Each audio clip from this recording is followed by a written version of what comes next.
wa ma akhta'aka lam yakun liyusibak. Ini kaidah dalam beriman kepada takdir Allah Subhanahu wa taala. Apa kaidahnya? Bahwasanya sesuatu yang telah dituliskan oleh Allah Subhanahu wa taala untuk kamu maka tidak akan meleset. Dan sesuatu yang belum dituliskan bagi kamu maka tidak akan kena.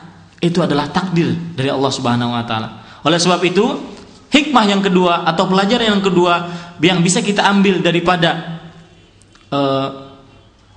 daripada musibah-musibah ini adalah kita beriman kepada takdir Allah Subhanahu wa taala. Tidak seperti orang yang tidak beriman kepada takdir Allah Subhanahu wa taala, ketika dia ditimpa tsunami, ketika dia ditimpa kebanjiran, ketika dia ditimpa longsor, ketika dia keluarganya wafat akibat kapalnya tenggelam atau pesawatnya hilang, dia langsung berbuat niyahah sebagaimana yang dilarang oleh Rasulullah sallallahu alaihi wasallam. Dia memukul pipi-pipinya, kemudian dia merobek sakunya sebagaimana yang dilarang keras oleh Rasulullah sallallahu alaihi wasallam, dan ini merupakan perbuatan dosa besar. Tetapi seorang mukmin harus mengerjakan sebagaimana apa yang dituntun oleh Rasulullah sallallahu alaihi wasallam. Apa yang dituntun oleh Rasulullah sallallahu alaihi wasallam apabila datang musibah? Kata Rasulullah sallallahu alaihi wasallam, kalau seandainya datang musibah, maknanya maka katakanlah qul qaddarallahu wa ma syaa fa'al. Katakanlah ini merupakan takdir Allah Subhanahu wa taala, dan Allah Subhanahu wa taala berkehendak melakukan sesuai dengan kehendaknya. Kemudian ada hadis Nabi juga yang membuat kita ketika musibah itu datang, kita menjadi berpedoman kepada hadis ini. Hadisnya berbunyi, ajaban li amril mu'min. Ajaban li amril mu'min. Sungguh sangat aneh, ajaib perkara seorang mukmin, orang yang beriman. In asabathu sarra syakar fakana khairun lah. Kalau seandainya dia diberikan nikmat oleh Allah Subhanahu wa taala, maka dia bersyukur, dan itu adalah lebih baik bagi dia. Wa in asabathu darra sabar. Kalau seandainya dia ditimpa musibah, bencana, maka dia bisa bersabar. Wa kana khairun lah wa dzalika laisa illa lil mu'min. Dan itu adalah lebih baik bagi dia, dan yang demikian itu tidak akan dikerjakan kecuali orang-orang yang beriman. Kemudian yang ketiga, faedah atau hikmah atau pelajaran yang ketiga yang bisa kita ambil adalah beriman kepada hari akhir. Beriman kepada hari kiamat. Manusia dengan begitu saja datang topan, mereka kalang kabut. Kemudian datang tsunami, mereka lari terbirit-birit. Datang longsor, mereka takutnya minta ampun. Mereka datang ke banjir, takutnya minta ampun. Tidak ada bisa yang menyelamatkan diri. Bagaimana kalau hari kiamat? Dalam surat Al-Qariyah, Allah Subhanahu wa taala berfirman, Al-Qariyah mal qariyah wa ma adraka mal qariyah yauma yakunun nas kal farashil mabthuth wa takunul jibalu kalahnil manfush. Bagaimana kalau hari kiamat? Sedangkan musibah begitu saja kita sangat takut. Semuanya menangis, semuanya bingung, semuanya hancur. Bagaimana kalau hari kiamat? Jadi pelajaran yang ketiga adalah kita beriman kepada hari kiamat. Kemudian yang keempat, pelajaran yang bisa kita ambil daripada musibah yang terjadi di negara kita Indonesia adalah hendaklah kita bertobat kepada Allah Subhanahu wa taala. Allah Subhanahu wa taala berfirman dalam Al-Qur'an, "Qul ya ibadiyalladzina asrafu ala anfusihim la taqnatu mir rahmatillah." Katakan wahai Muhammad kepada hamba-hambaku yang melampaui batas, la taqnatu mir rahmatillah. Janganlah kalian berputus asa daripada rahmat Allah Subhanahu wa taala.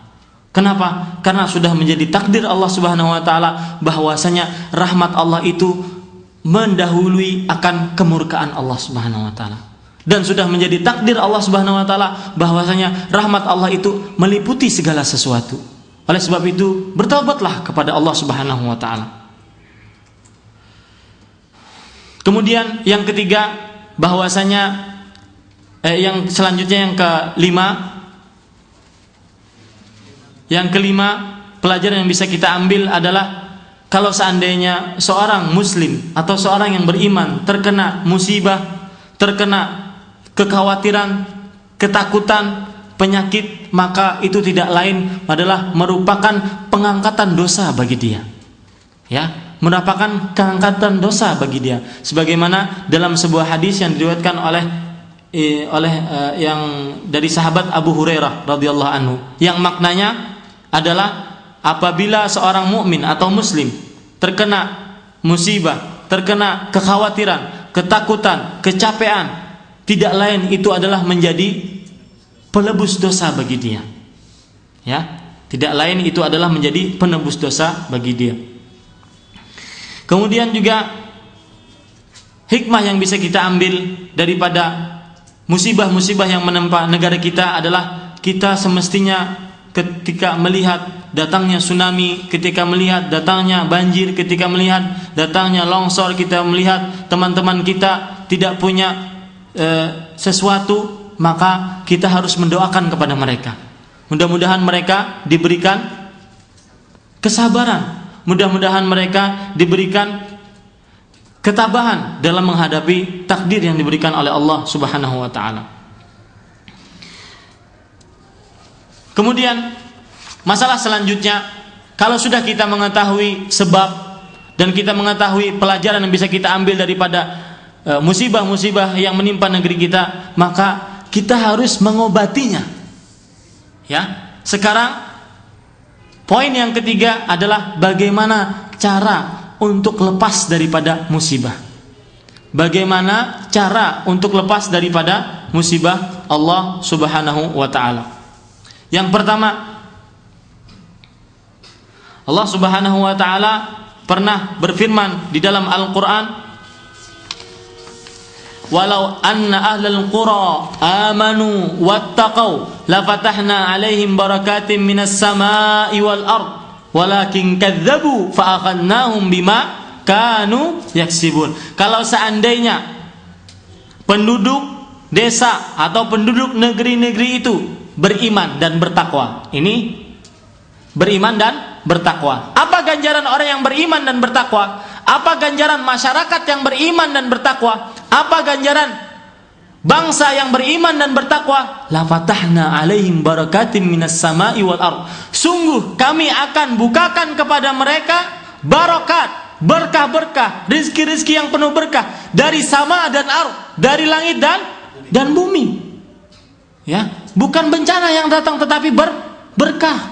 Tapi apa syaratnya? Beriman dan bertakwa.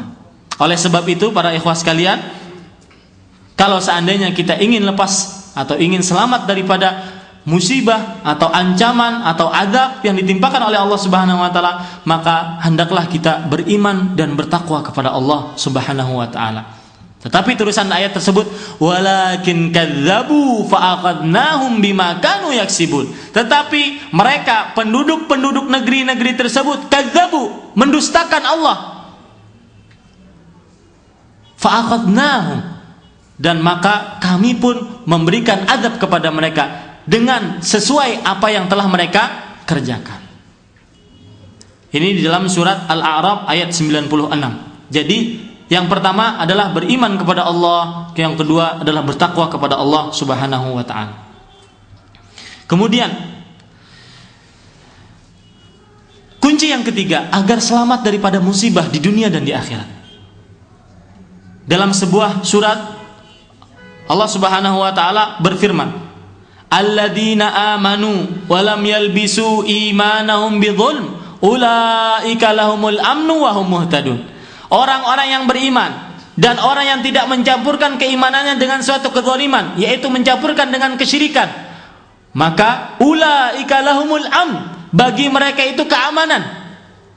Ya, bagi mereka keamanan. Wahum muhtadun. Apa artinya wahum muhtadun? Dan mereka akan diberikan petunjuk oleh Allah Subhanahu wa taala, bukan hanya di dunia tetapi di akhirat. Tetapi syaratnya apa? Alladzina amanu, orang yang beriman. Walam yalbisu imanahum bidzulm, dan tidak mencampurkan keimanannya itu dengan kezaliman. Para sahabat ketika turun ayat ini bingung.